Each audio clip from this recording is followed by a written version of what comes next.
Welcome to episode 16 of the Off the Pod podcast. I'm Sarah Scott and I'm super excited to bring you this interview with the one and only Oona Kivelä. Winner of numerous world titles, international instructor and an all-round industry innovator, we discussed her creative process, the highs and lows of being a professional pole dancer, and she even sings for us. Hope you enjoy. We're back! You're back on my podcast again, Oona! This is take 2 for everybody listening. We recorded probably the greatest podcast episode that ever was. It didn't. But the audio didn't work, so we had to do it again. That was a few weeks ago, so we've given us a little bit of time, so we don't probably remember exactly what we were talking about, but you're back. Much appreciated that you're doing this again. And looking so glamorous as well. We got a half naked Oona this time, which is fabulous. I was like planning all day what I would wear for this podcast. Well, if people are listening, then I'll have to go and look at the YouTube video because, it's fabulous. And we've already talked about you're sat in front of a big chalkboard wall. So yeah. You're doing Skype lessons now, online Skype lessons? Yeah, actually I thought this was one of them and then I was like, oh, never mind, it's not. You can totally teach me stuff. You can teach me all of your things. Me, so I just literally started working or using Skype because of the Skype lessons. Mm-hmm. And then I was like, what button? Wait, what? You're a pro now. So if people want to have Skype lessons for you, let's do some promo. How does one get a Skype lesson with the famous Oona Kivelä? It literally from day one. People had been asking for it, and since I am now a full-time pole dancer, so obviously now I have the time, but way back when I was a kids gym owner for 10 years, it wasn't exactly on top of my mind when you come home after a 15-hour work day and you're yeah. But now I do have the time. So basically it's just people can we have a planning, we go through their people's wishes and goals and a little bit what they would want to achieve, or very specifically what they want out of the classes. And after we've sort of gone through the plan, then we start going with the actual classes depending on how. When was the switch? When did you stop your kids' gymnastics and start just being full-time pole?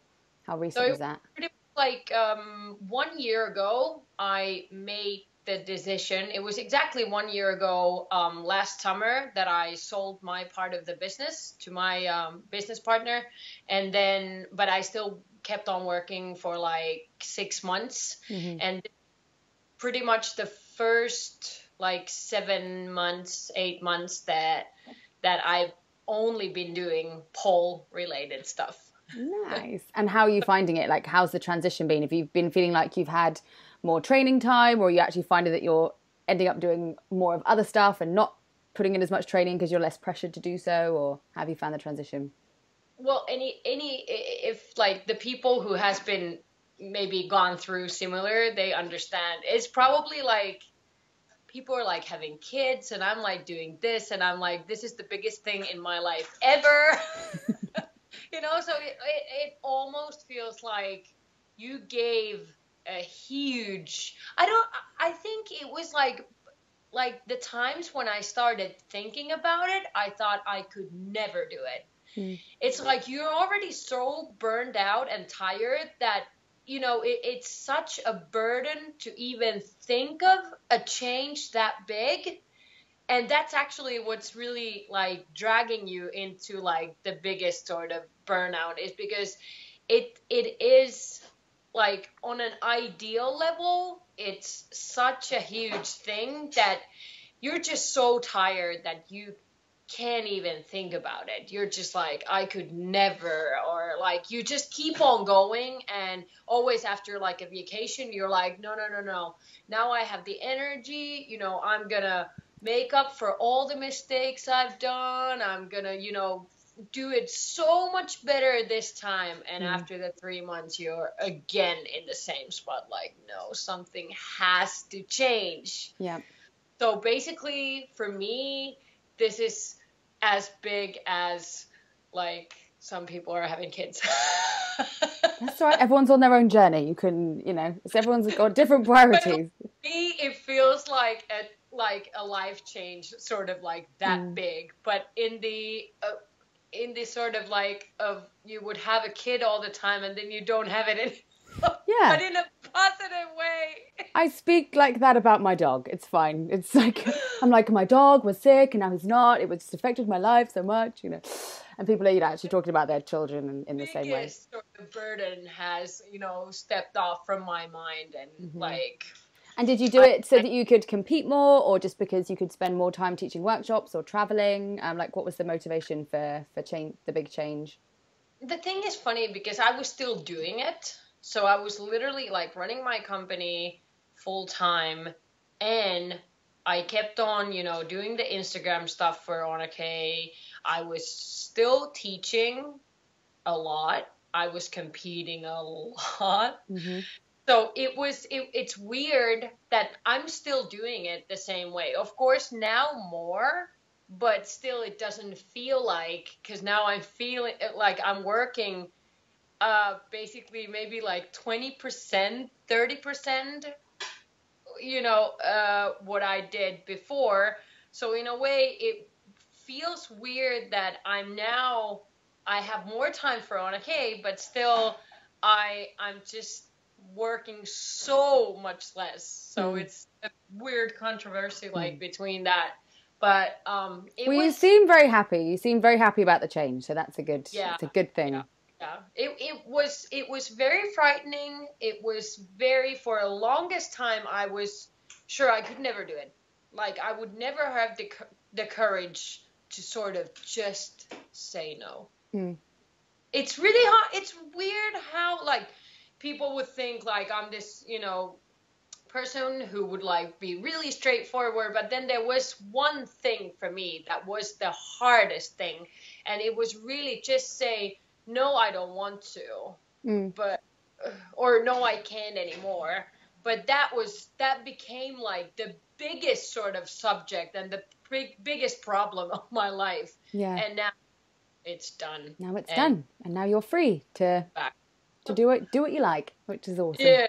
To do Skype lessons in front of your big chalkboard, which is fabulous. Exactly. Or talk to you. Maybe, for the whole day. I got time. You were like, I was like, when are you free? You were like, anytime. Well, I'm free now. Let's just do it now. It's fine. No, but the coolest little thing has been like now during this summer, because I've really I haven't had exactly like long period of vacation, but because I have so much free time, it's like vacation every day compared to, the life before. So it's like every time, like we just sort of walk with my friends or like whatever, walk on the streets of Helsinki, I'm like, I'm walking on the streets. Here I go. It's the middle of the day. I haven't seen sunlight for like 10 years. It feels Well, that's awesome. And I'm glad you made the change. It's difficult to make such big changes, but if it's positive, then that's fabulous. I did post in the group many, many months ago when we originally did the podcast. And a lot of people wrote in with questions. And I know, so you might have heard some of these questions before, but hopefully you might have forgotten some of them because we did leave it a little bit. Tiffany, we started with this one before last time. Tiffany asked, when people pronounce your name wrong, what do you want us to do? A, punch them, B, bitch slap them, or C, have a polite word. So can you remember what we said last time?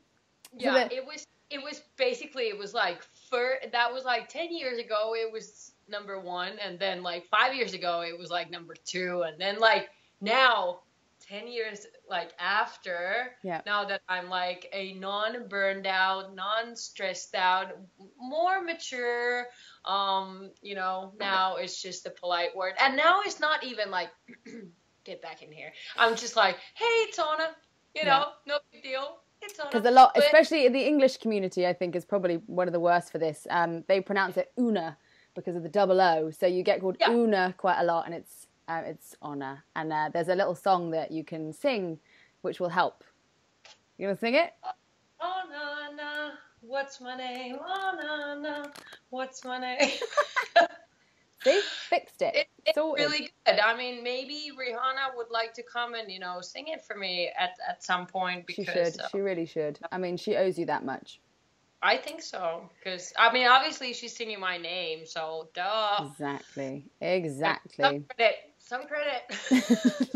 So now we But all yeah, know. We all know how to pronounce your name properly. I don't even care. It happens so much, so it's already like my second name. Yeah, it's like a nickname. Yeah, exactly. Yeah, which you probably prefer not to hear, but that's fine. But anyway, they'll all know now.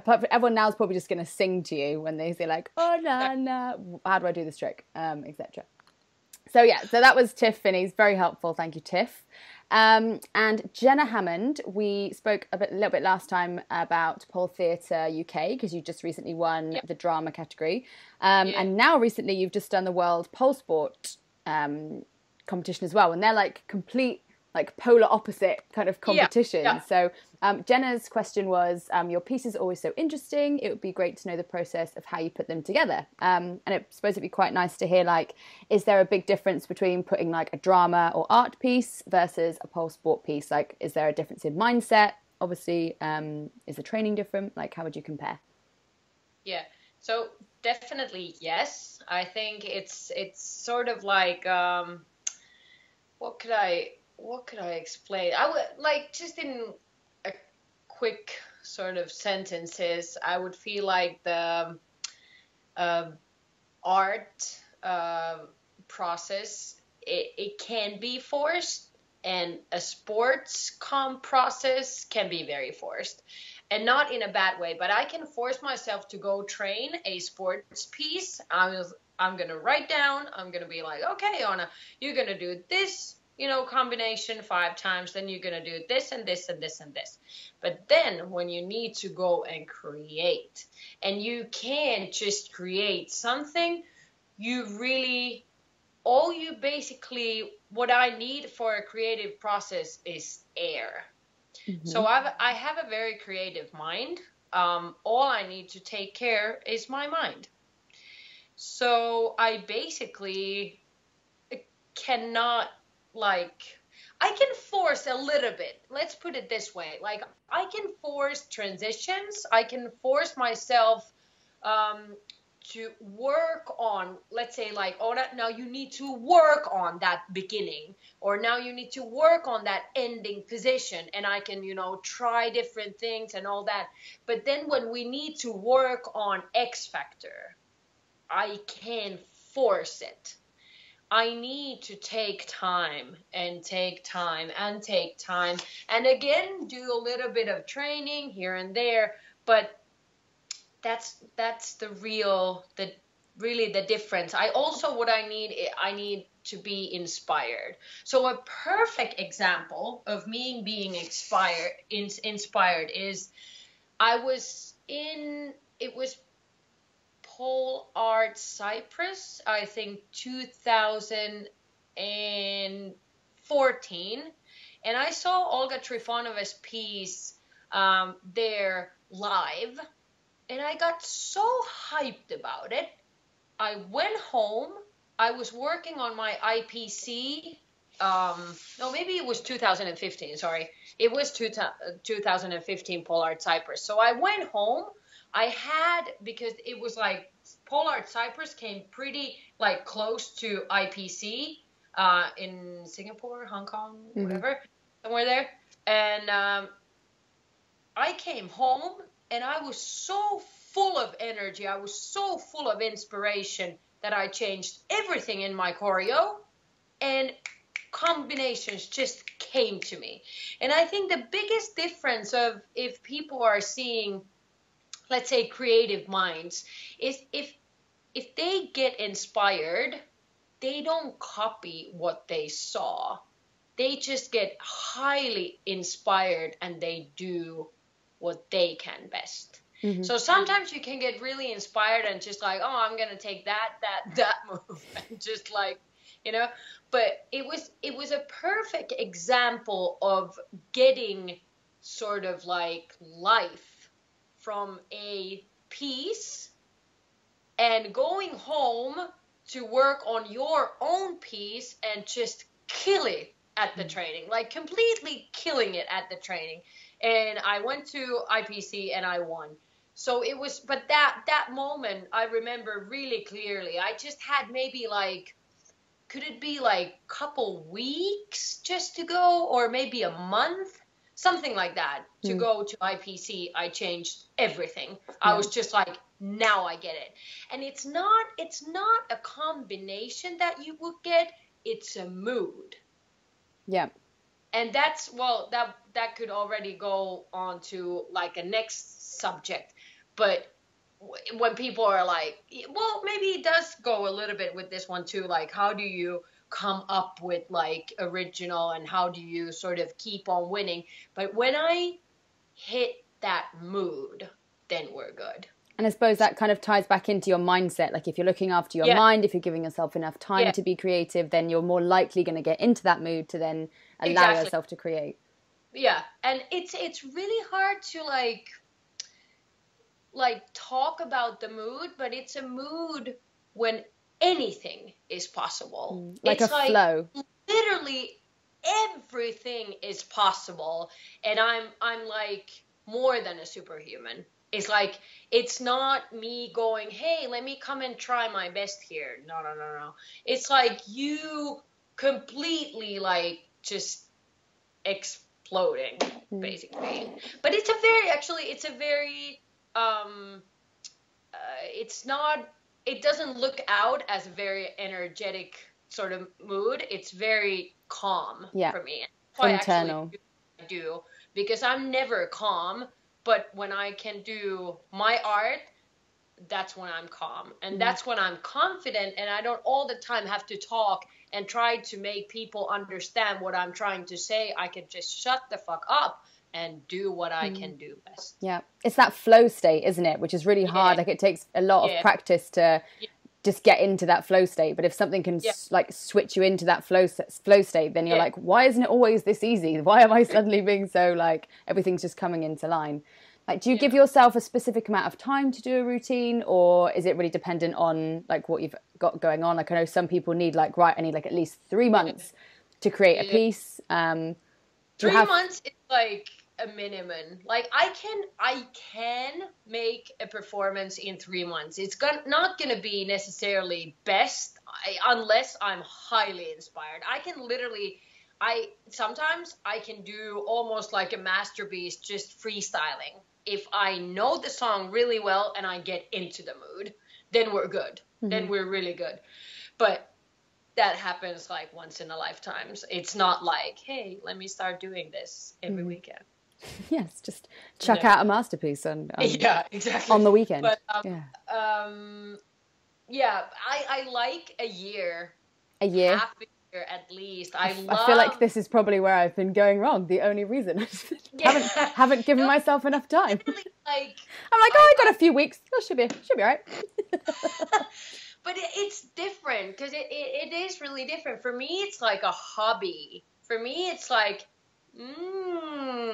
okay, what should we do? And then I'm like doing a little bit of a soul searching, and then I'm listening to some songs, and then I'm seeing some friends and maybe having a really weird conversation. It actually, for me, I believe that everything goes in a way exactly like it's planned. You just need to follow the line, you know? So if I just keep myself sort of on that track, we'll go good. But basically, I love a long time to really have time and sort of for like the mind process.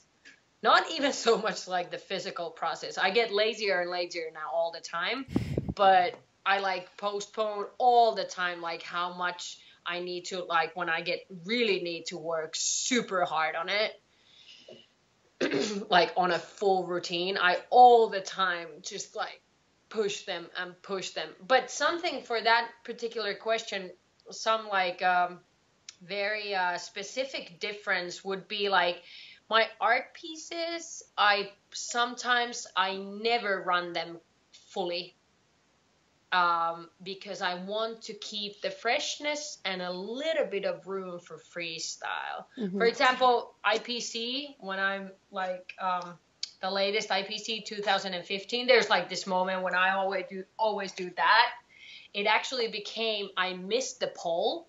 So it came off the pole and I was like, oh, maybe that works. Yeah. So I kept on doing it in the routine. Every time I do it, I was like, and lots of people were like, oh, I love that little like element of the hands. I was like, me too. If only you knew. Yeah. Me too.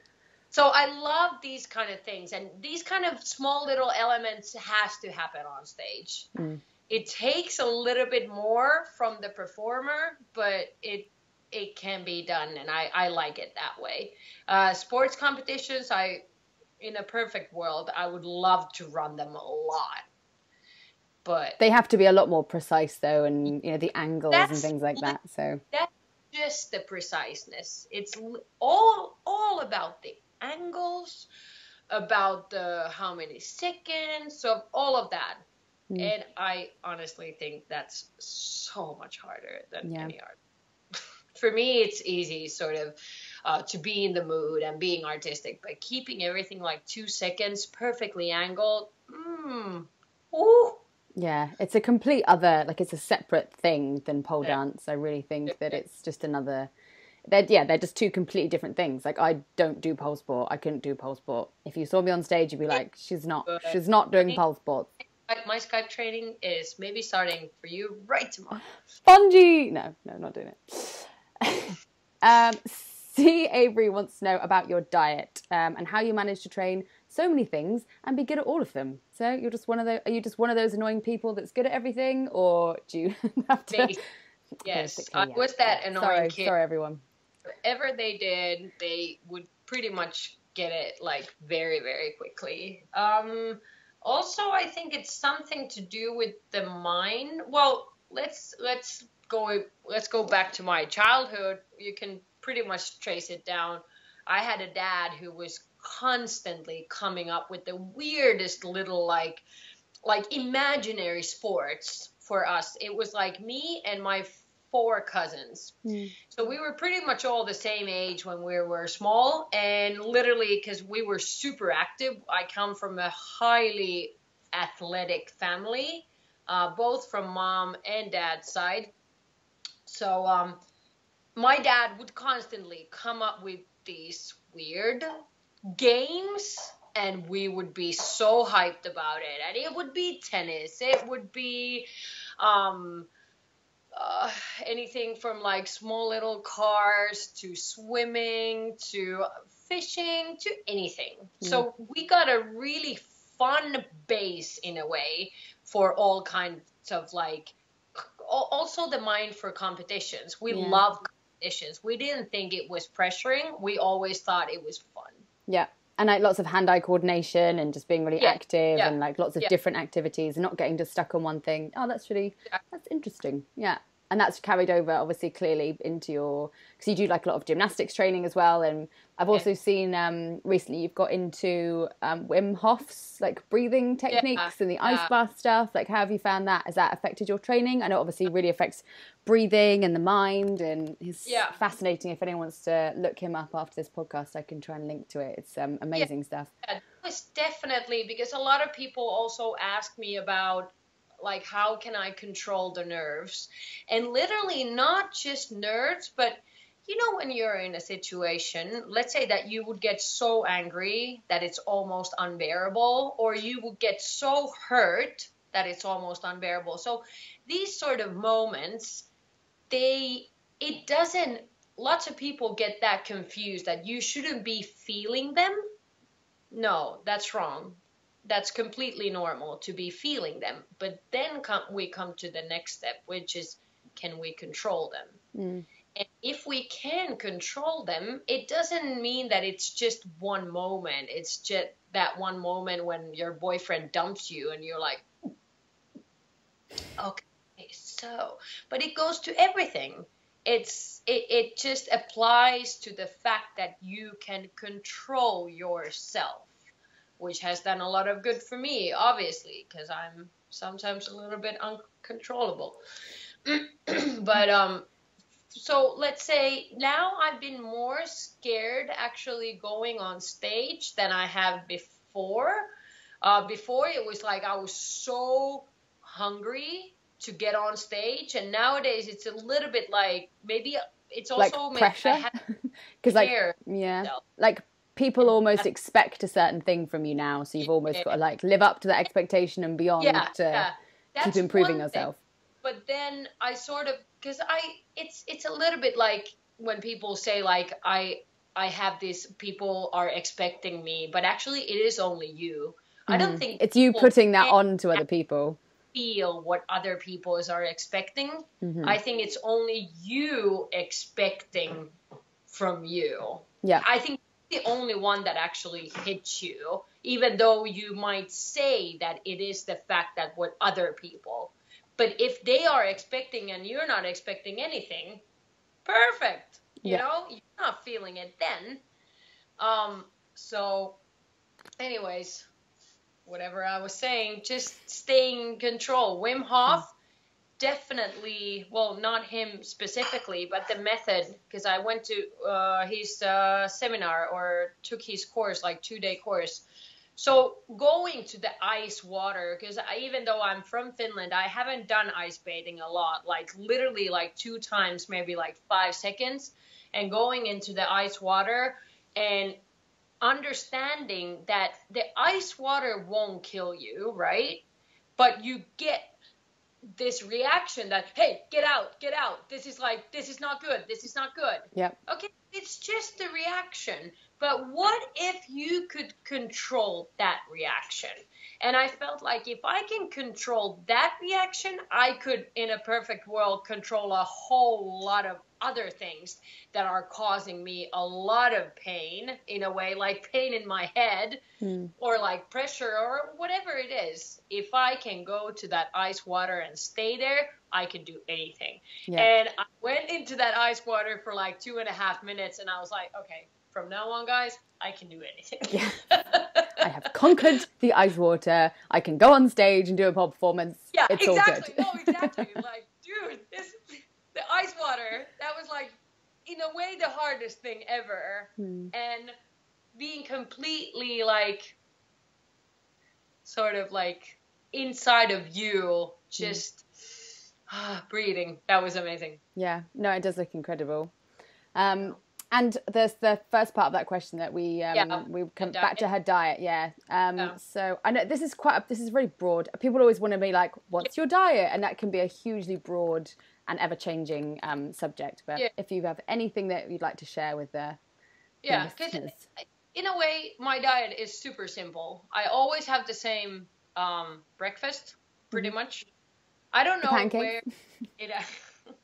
I don't know where it actually started, of people thinking that you should eat very, like, diverse during the mornings. I'm not sure. I think I heard somewhere that actually it isn't. Like, actually, it's really good if your stomach knows exactly what's happening in the morning. So that's banana pancakes. Pancakes, just eggs, bananas, and a whole lot of butter.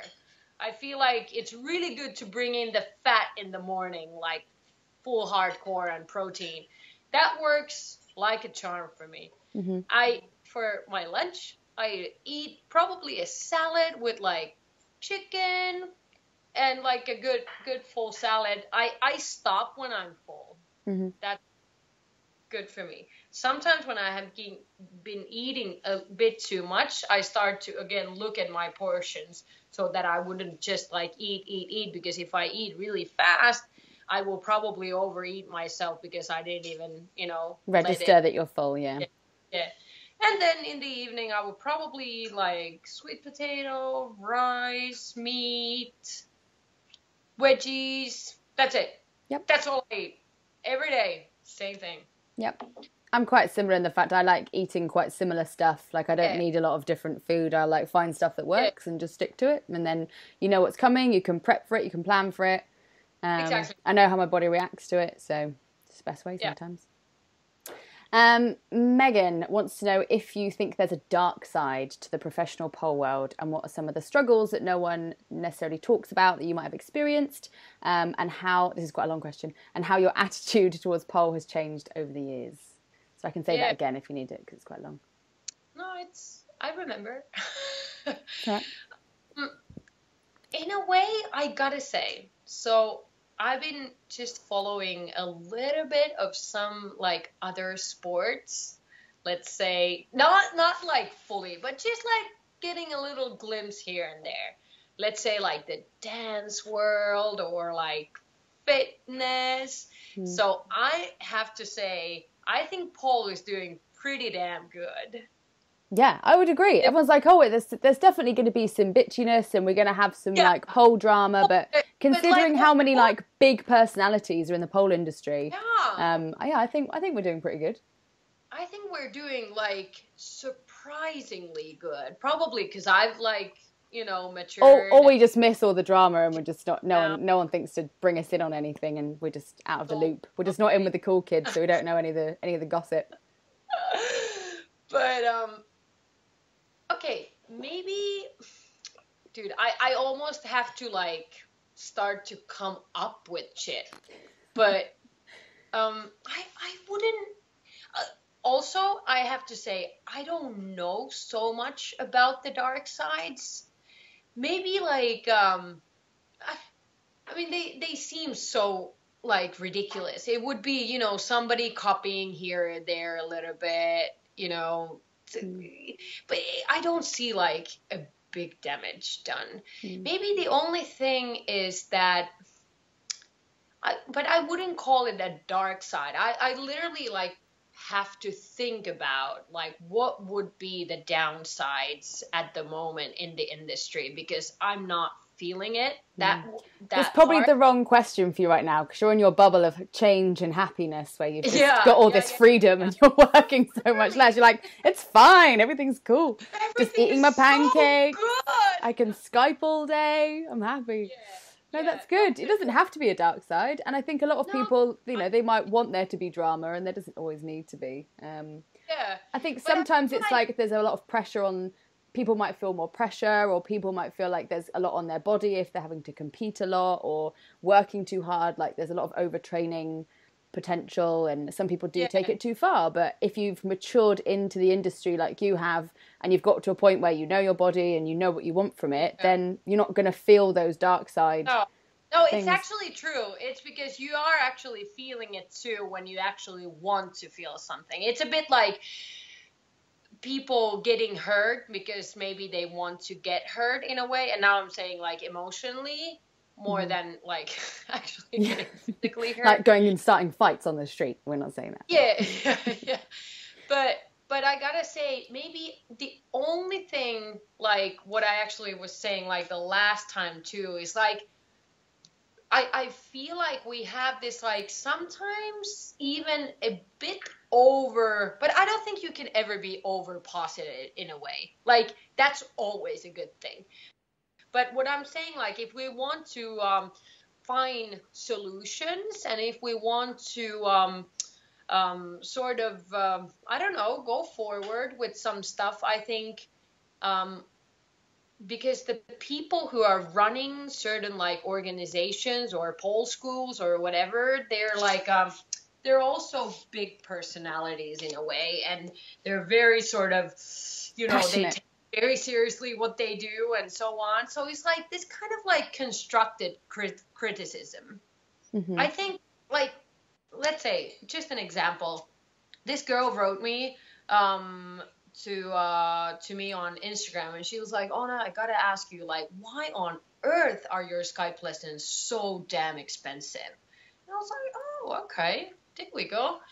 And we had this like really nice chat because I could genuinely see that she really wanted to have them, but she was so bummed because she's not from here, so it's like a completely different, currency, like so it's like she really just wanted to understand where does that like payment come together, you know? And I explained to her that this is what I do nowadays, and I need to pay this bill and this bill and this bill, and my employees, you know, stuff like that. Yeah. But I found it really nice that somebody came so straightforward, and it was also like, I wanted to talk to her. It wasn't like, hey, here I am with this, you know, service and take it or leave it. But she actually, you know, like in a way, like if you would have read the message, maybe you would have been like, hey, hold up. But no, you know, I think it's great that people are telling, like giving feedback. And I feel like lots of these, like we have a lot of organizations that I hope they are taking in feedback. I mean, at least they're sending after, like, for example, IPSF Com2, they send in their the feedback sheet so that everybody could, you know, file in like all the whatever they were thinking about it. But I feel like it's always like those people that would have the best feedback, they're already so angry about a certain thing that it's definitely not, you know, nobody's listening to you if you're like shouting. Or if you really want to give in the feedback, like if you really want to, then there's definitely ways to give it. And I hope people would always ask for feedback. Like nowadays, I want to ask feedback from everything. And feedback is the best thing. It is like literally the gold that I can get in a way for free from the customers or, you know, workshop clients or whatever. And that people would sort of, they would be welcome to give feedback. And they're offering you like free advice on free advice on how to improve yourself, and then that's in turn going to make your service better or your performances better if you're getting feedback from judges. Like I know a lot of people relish feedback from judges, and there's been some talk about competitions and, you know, what feedback judges give. And I know obviously we're always hoping that it's going to be, as you say, constructive criticism can only be, even if it's negative, can be very, very useful and should be kind of welcomed rather than taken personally. So exactly, yeah, that's a really good point.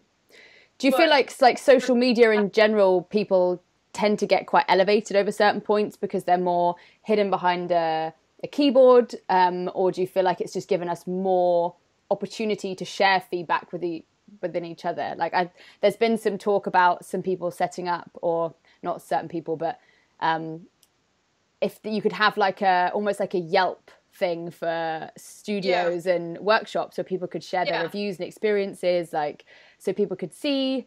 And then there's like a bit of a backlash on that because people are like, but then you're only going to get people who are already angry about something or emotional about a negative that would write the review. But then, as you say, if it's as long as it's constructive and it could be, you know, formulated in a constructive way, then it would be good. It would be nice to be, you know, I love getting feedback, as I say, same as you, and it can only be used to help you get better. Obviously, no one likes hearing like, "That was shit," but hopefully you're not giving a shit service. So exactly. Yeah, and maybe like another, like only the one other thing is like, because we're talking about like the sport itself, because I come from like competition level of gymnastics, like artistic gymnastics. So we're talking about like pole is still very acrobatic, and it basically, when we're going to, let's say if it's anything else than step arounds and, you know, basic spins on the floor, but when we actually start getting on the pole, getting upside down, I'm just a little bit worried. I mean, in a good way, worried how pole is being taught like everywhere in the world. So I in a way, of course, from my side, I'm trying to do my very best to, well, also give like free tutorials or just, you know, talk to people about how to practice safely, because more and more advanced we're going, it's going to be evident that there will be more injuries. And this is something that I would really want like pole studios, maybe just more discussion about like good teaching and bad teaching, but more like sort of that they like studio owners also, because now it's like you have a studio, all the teachers are just, you know, teaching whatever, right? Basically, it's not like, hey, you have now level 3, here's your material, and we're gonna go, you know, these material, and we have this like full on teacher schooling where we're gonna do exactly the way, you know, we're supposed to.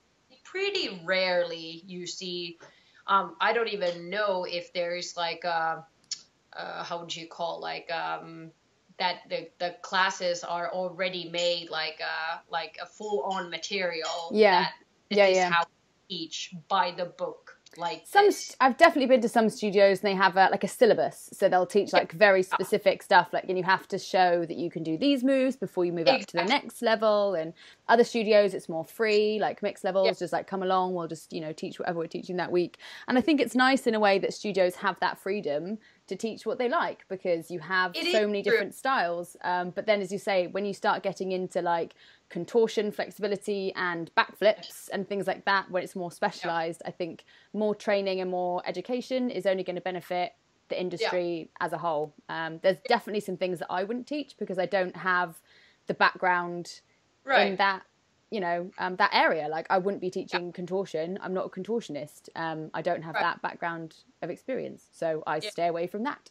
A lot of the stuff I like to teach is like looks difficult but is very achievable because it's stuff that I can do by myself. So I think it's hard for studios though when there's a lot of pressure from their students coming in with all these crazy Instagram videos like, let's learn this, it looks really easy because Oona did it, and so you're part of the problem basically. So so maybe that's like literally the like and now we're coming to the dark side. Now we found it. We dug in a little bit, and now we found it. Now I found it. After this, like, how long have we been talking? Yeah, after 45 minutes, I found the dark side. So I have a very specific, like, also worry for, I come from the artistic gymnastics, and I've seen the dark side of, let's say, a very old school gymnastic coaching. And I really, really do hope that this kind of aesthetic sport coaching is not coming for the youngsters. I know it's not coming for the adults, but when we start seeing kids doing it, we start also seeing very motivated and energetic coaches, and I would hate to see pole going in the same way, let's say like contortion wise or flexibility wise, what we see, what they do in, for example, artistic gymnastics or in rhythmic gymnastics or any of that. So that's definitely a huge worry for me, and I hope that we're gonna get role models and also sort of all the new knowledge we have about, let's say, flexibility training on pole, like in acrobatics, in anything that will involve our sport, that we will not get the same kind of, how would I say, mentality to coach kids, as in putting them down both physically and mentally. Yeah.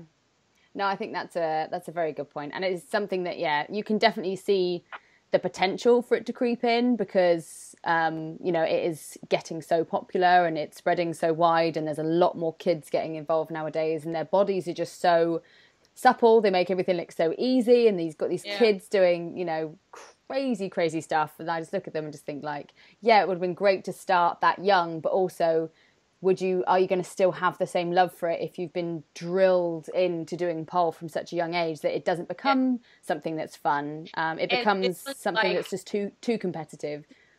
Yeah. And like, if we just look at the way kids have been like put to, I mean, in sort of any kind of sport that involves any kind of like aesthetic, flexibility moves. So I feel like, because pole is such a new sport, I think we have all the possibilities to bring in the new knowledge from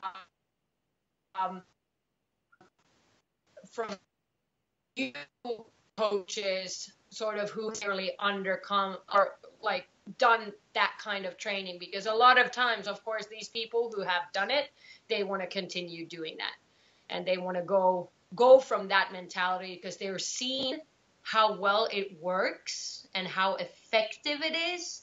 But I would really want to see the difference. And also it will be very much the different federations' rules that will affect on this matter. Mm-hmm. Because if we see that the kids don't necessarily have to hit a full split, even though there are a lot of them who can, because they come already from these sports, so they're already maybe, you know, done that old school training. Or I'm not saying you can't do a split and haven't like broken a bone, but like I feel like there's so much new knowledge that could be used and sort of take it into this new modern acrobatic sport. Yeah, just making sure that it's not quite as extreme for the, like, making sure the rules aren't quite as extreme for the kids, so that they're not encouraged to have to use those more old school techniques when really they're not, you know, they're outdated and there's better ways of doing things.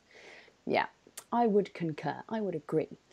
Right, well, we could probably talk all day, but I do try and keep this podcast fairly short. So we did 45 minutes, which I think is quite good for us. But I definitely want to have you back on, because there's still more questions we could talk about, and there's more darkness that we can uncover if only we were given more time. But yeah, it's just another excuse that I guess to get to call you back. So what you going to do? But thank you so much for giving me some of your day. Have you got a lot more Skype lessons today? No, not today. I'm free today and tomorrow.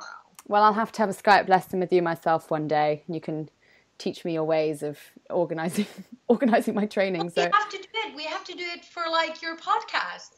Yeah, we should do we'll do a podcast Skype lesson, and everyone can laugh at me trying to learn stuff. Yeah, because first we do so I needed to first you're gonna talk I had this little planning thingy and I wrote down these things and I really want to see what she's gonna Okay, all right. You're on. We will do it, and I'll take requests from the group to see what I should try and learn from you. Good, that's good.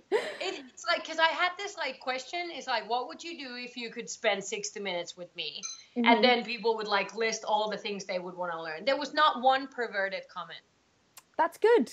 Good. That's very good. Go internet. I like it when the internet proves us wrong and we don't get the perverted stuff. It's nice. Nice to be proved wrong. Awesome. Well, we will do that then. We'll set it up.